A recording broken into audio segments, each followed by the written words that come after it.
Today, we're diving into the fascinating history of the Yugoslav destroyer Ljubljana, a vessel that served under two different flags during a dynamic wartime period. Let's start with a bit of background. What made the design of the Beograd-class destroyers, including Ljubljana, distinctive compared to others of the time? The Beograd-class destroyers, including Ljubljana, were influenced by the French Beograd-class, but featured significant modifications. One of the standout features was their improved hull shape, particularly aft, which was supposed to enhance their performance. Also, they had a lower profile with two funnels of equal height, unlike the smaller, variable-sized funnels of their French predecessors. That's interesting. Now, Ljubljana had a rough start with a grounding incident right after her commissioning. What happened there, and how did it affect her reputation? Indeed, Ljubljana was considered quite unlucky after running aground near Šibenik in 1940. It was a steering malfunction during an exercise that led her to err and strike underwater rocks. She ended up capsizing in shallow waters. This incident not only led to her sinking, but also gave her a reputation of being an ill-fated vessel among Yugoslav sailors. I read that the salvage effort was quite a saga on its own. Could you tell us more about that? The salvage operation was complex and was managed by an Italian firm, as no Yugoslav company had the capability. It involved multiple tugs and even some Italian Navy equipment. It took several months and multiple attempts to finally right her and tow her for repairs. Despite being refloated, her reputation as an unlucky ship persisted. Post-repair, however, her service took another turn during World War II, correct?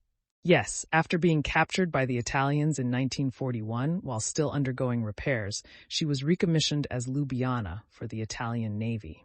They upgraded her anti-aircraft defenses, removed some equipment, and used her primarily for escort missions between Italy and North Africa. Her Italian service saw a busy schedule. What led to her ultimate fate? Lubiana was active in convoy escort missions until 1943 when she met her end. Amid poor weather and visibility, she made a navigational error and stranded off the Tunisian coast. Attempts to salvage her in rough seas were unsuccessful, and she was declared a total loss. Considering her varied service, what roles did her engagements predominantly involve? During her time under the Italian flag, she was primarily assigned as a convoy escort, tasked with protecting supply routes between Italy and strategic points like Tunisia and Greece. This role was critical given the Axis emphasis on securing supply lines during the height of the war. Taking a broader view, how does Ljubljana's story reflect the wider naval strategies in the Mediterranean during World War II?